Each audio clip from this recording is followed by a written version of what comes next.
Satu nasihat bijak mengingatkan kita, sebaik-baiknya manusia adalah ia bermanfaat bagi manusia lainnya, mengajak pada kebaikan dan menjauhi kemungkaran.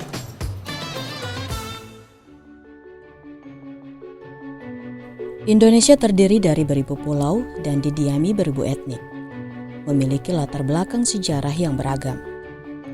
Di setiap daerah dijumpai terjadinya Islamisasi yang merupakan bagian sejarah lokal. Jika Aceh terkenal dengan julukan Serambi Mekah, maka kota terbesar dan terpadat penduduk di wilayah Teluk Tomini ini dikenal dengan Serambi Madinah. Gorontalo namanya, salah satu pusat penyebaran agama Islam di kawasan Indonesia Timur. Ajaran agama Islam diperkirakan masuk Gorontalo pada abad ke-15 dari jalur Ternate dan Bone.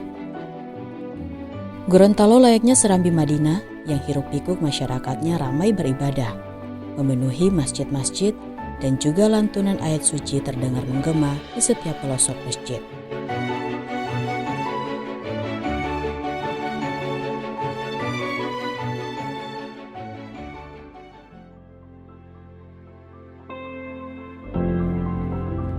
Dinamika kehidupan manusia selalu mengalami perubahan, berupa sistem yang mengatur kehidupan.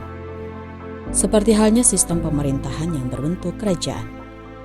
Islamisasi di kerajaan Gorontalo tidak terlepas dari peranan Raja Amai, salah seorang pewaris Ilahudu, sebagai Raja Gorontalo pertama yang mengantar kerajaan Gorontalo mencapai masa keemasan. Sultan Amai sebelumnya adalah seorang raja penganut animisme, begitupun seluruh rakyat di kerajaannya. Begitu beliau masuk Islam, seluruh rakyatnya pun mengikuti langkah sang raja dan berbondong-bondong masuk Islam. Kisah ini dituturkan turun-temurun dari generasi ke generasi. Salah satu jejak ceritanya bisa kita lihat di bangunan ini, Masjid Hunto namanya. Masjid Hunto Sultan Amai yang terletak di Kelurahan Biau, Kecamatan Kota Selatan, Kota Gorontalo, menjadi salah satu bukti peradaban Islam di Gorontalo.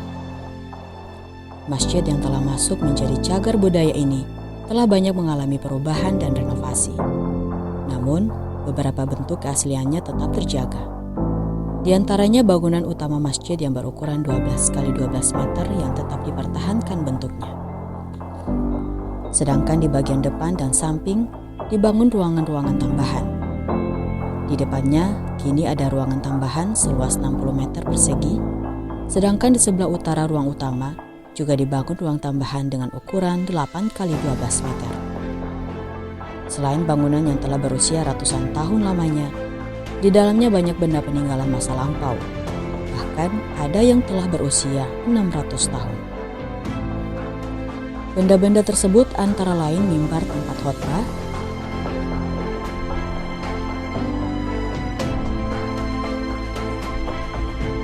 tiang-tiang ruang utama masjid,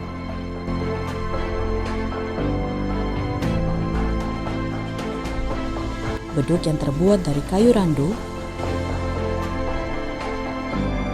serta berbagai ornamen kaligrafi tulisan Arab. Di masjid ini juga terdapat sebuah sumur tua yang letaknya berada di kiri masjid. Sebagaimana masjid tua, keberadaan sumur untuk memenuhi kebutuhan air bagi yang ingin beribadah selalu menyertainya. Sumur ini memiliki diameter sekitar 1 meter dengan kedalaman sekitar 7 meter.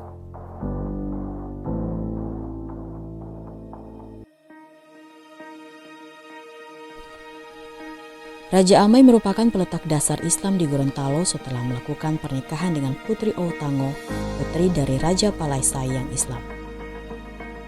Raja Amai mendatangi langsung Raja Palasai untuk meminang Putri Outango. Dia menyampaikan keinginan untuk meminang putri raja, dan Raja Palasai menerima baik niat Raja Amai. Raja Palasai yang ketika itu merupakan pengikut agama Islam yang taat, mengajukan satu syarat kepada Raja Amai. Satu syarat yang diajukan yaitu Raja Amai harus masuk Islam dengan bukti harus mendirikan masjid, dan begitu pula adat istiadat yang berlaku pada masyarakat Gorontalo.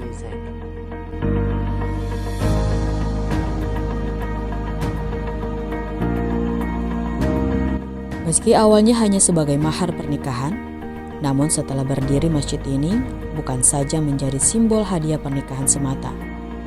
Banyak kegiatan yang dilakukan masyarakat Gorontalo sehingga masjid ini diberi nama Masjid Huntong. Singkatan dari Ilo Huntongo, yaitu basis atau pusat perkumpulan agama Islam kala itu. Sultan Amai bahkan mengundang ulama terkemuka dari Arab Saudi untuk lebih mengembangkan penyebaran Islam di Gorontalo. Masjid inilah kemudian menjadi pusat kegiatan pendidikan dan kebudayaan Islam awal di Gorontalo.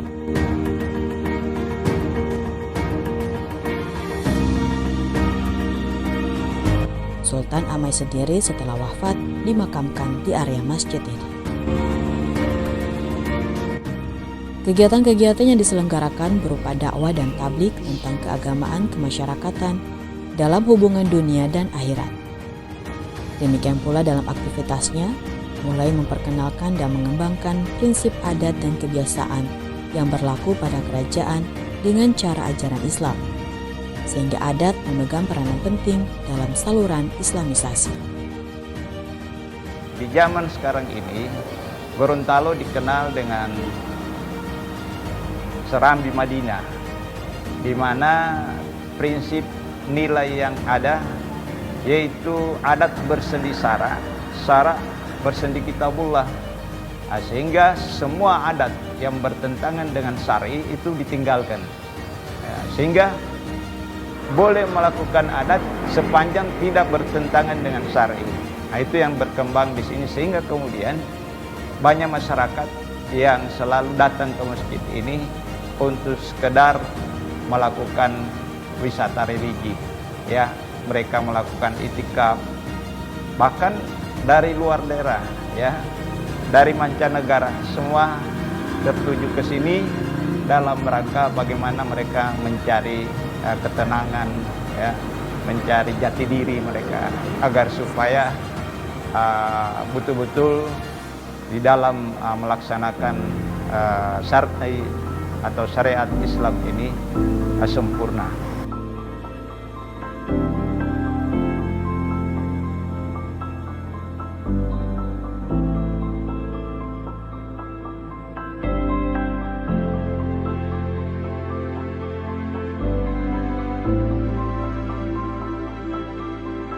Dalam kerajaan mulai ditetapkan bahwa pentingnya adat istiadat disesuaikan dengan syariah Islam. Hasil rumusan ini dikenal dengan prinsip Syara Topa Topango To Adati. Artinya, syara bertumpu pada adat. Pada rancangan adat yang dibuat Raja Amai bersama 8 raja-raja kecil tersebut telah menghasilkan suatu rumusan adat sebanyak 185 adat yang diberlakukan. 7 prinsip-prinsip adat itu menjadi pegangan utama dalam menjalankan pemerintahan kerajaan serta hubungannya dengan masyarakat yang berpola pada kehidupan Islami. Dapat dikatakan bahwa proses terjadinya perkawinan kedua golongan elit kerajaan lebih menguntungkan dan mempercepat saluran Islamisasi dalam masyarakat Gorontalo. Semoga dengan sejarah peradaban Islam di Gorontalo dapat memperkuat keimanan kita kepada Allah Subhanahu wa Ta'ala.